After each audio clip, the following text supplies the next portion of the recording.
साल था 1939 और उस वक्त दुनिया का सबसे बड़ा युद्ध वर्ल्ड वॉर टू शुरू हुआ।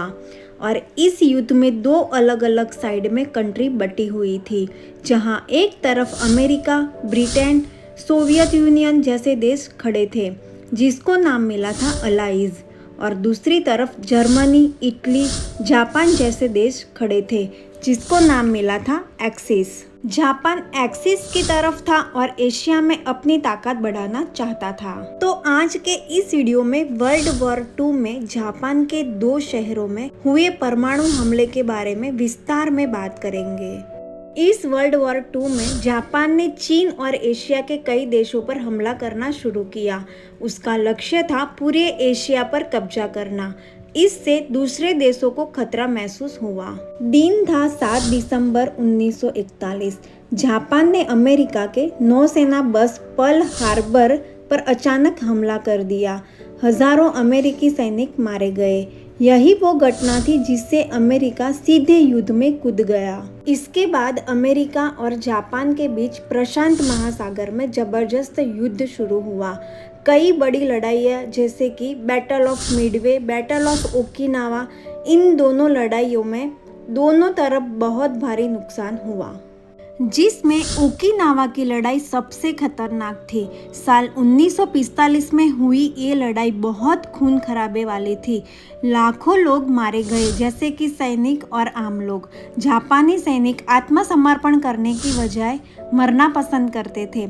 इससे अमेरिका को समझ आ गया कि अगर जापान पर सीधा हमला किया तो बहुत बड़ी तबाही होगी। इस खतरनाक लड़ाई के बाद जापान की हालत कमज़ोर हो चुकी थी। शहर बमबारी से तबाह हो रहे थे, खाना और संसाधन खत्म हो रहे थे, लेकिन फिर भी जापान सरेंडर नहीं करना चाहता था। बाद में अमेरिका ने जापान को सबक सिखाने के लिए मैनहट्टन प्रोजेक्ट के जरिए परमाणु बम बना लिए। ये परमाणु बम एक ही बार में पूरा शहर खत्म कर सकता था।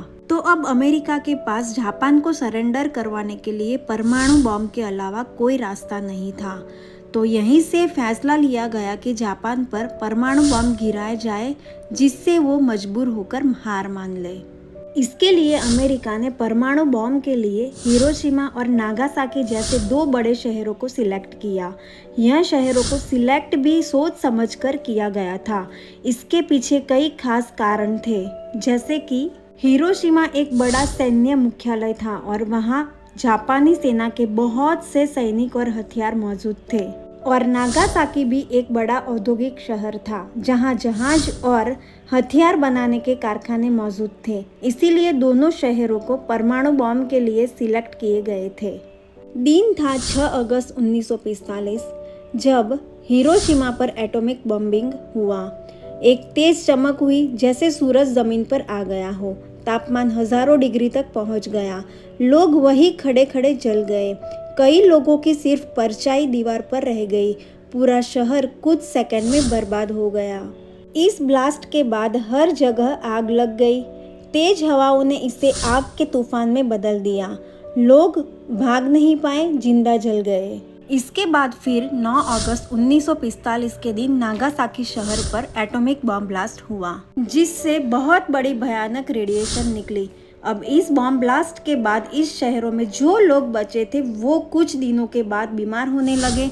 बाल झड़ गए, उल्टियाँ और खून आना शुरू हो गया, त्वचा जलकर उतर गई। बहुत लोग धीरे धीरे दर्द से मर गए और हजारों बच्चे अनाथ हो गए। लोग पानी के लिए चिल्लाते हुए मर रहे थे। कई लोग पहचान में नहीं आ रहे थे और उनका शरीर बुरी तरह जल गया था। इस बम ब्लास्ट के बाद काला और जहरीला पानी बारिश के रूप में गिरा। इसमें रेडिएशन था। जिसने भी इसे पिया वो बीमार हो गया।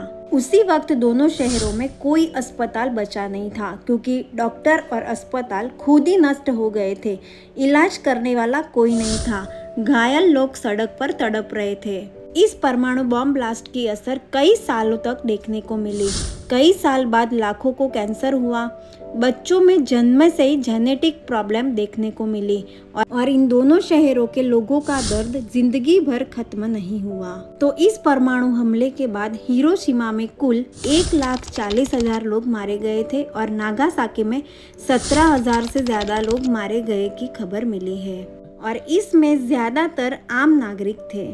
तो लास्ट में हिरोशिमा पर गिराए गए बॉम्ब का नाम था लिटिल बॉय। उसका प्रकार यूरेनियम बम था। इसका वजन लगभग 4,000 किलोग्राम था। और नागासाकी पर गिराए गए बॉम्ब का नाम फैटमैन था। इसका प्रकार प्लूटोनियम बम था और इसका वजन लगभग 4500 किलोग्राम था। इस युद्ध के बाद वहाँ के लोगों ने कहा था, हम मर भी नहीं पाए लेकिन जी भी नहीं पाए। यह सिर्फ इतिहास नहीं है, यह इंसानियत को सोचने पर मजबूत करने वाली सच्चाई है। तो दोस्तों, आज के वीडियो में इतना ही। नेक्स्ट वीडियो के लिए देखते रहे द इन्फो शो।